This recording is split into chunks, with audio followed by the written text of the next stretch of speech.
Now that we've all had a minute to let it all digest and, you know, like settle in, you know, what happened in game one, can we just all come to a realization that Klay Thompson missed 2 clutch free throws in a playoff game yesterday?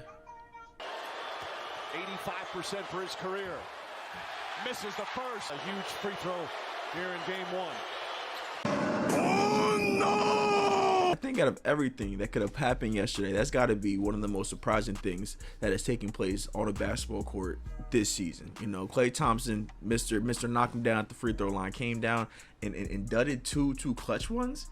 And Ja Morant already got a 34-piece McNuggets, and all he need now is a dub. And he can go ahead, he can ship that off to a masterclass, and they can go ahead and distribute that. But we'd actually already seen Memphis in that scenario once before, you know what I'm saying? They were playing against a different team under some different circumstances. So let's go ahead and take a look back and see how that worked out for them back then. Out the gate, Minnesota is in good guarding position and appear ready to cut off any plays going to the hoop and have Ja basically blanketed.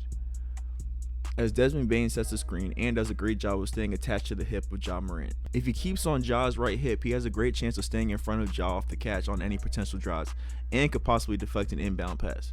Now this is after Ant just tied the game on a great inbound play drawn up by Chris Finch. So the young fella felt like he had to probably put on his Superman cape and save the team from yet another blown fourth quarter lead.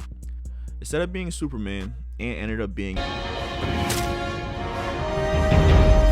Ja catches the ball unimpeded and makes a beeline towards Jared Vanderbilt, who is in a lose-lose position, with Ja coming downhill full steam ahead and a lob threat and Brandon Clark behind him ready for any pass or bounce off the rim that may go his way. With Jared Vanderbilt trying his absolute hardest, he's able to get a decent contest on Ja Morant, but that's Mr. 60% in the paint, so you know he's able to get an easy layup and go ahead and win the game.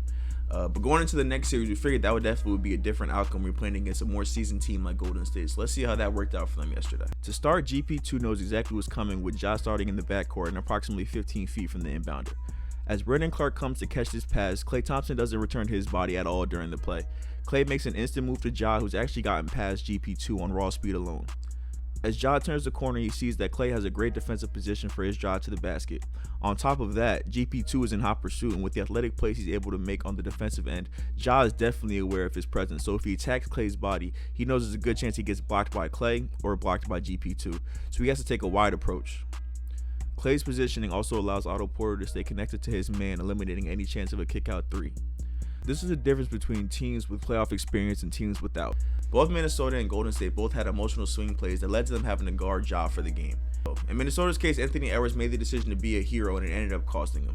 By him allowing Ja to turn that corner and basically turn into a one-on-one, he put his teammate at a huge disadvantage and ultimately sunk his team. On the flip side, you have Golden State having to get over the emotional shock of watching Klay Thompson miss 2 clutch free throws in a row.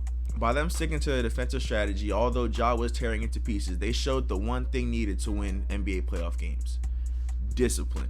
By sticking to their guns, they were able to overcome Ja's great night and Jaren Jackson Jr.'s great performance and were able to take a 1-0 series lead.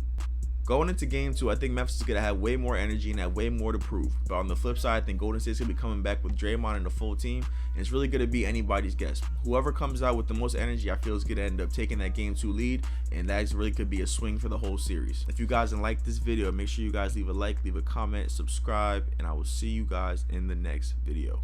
Peace.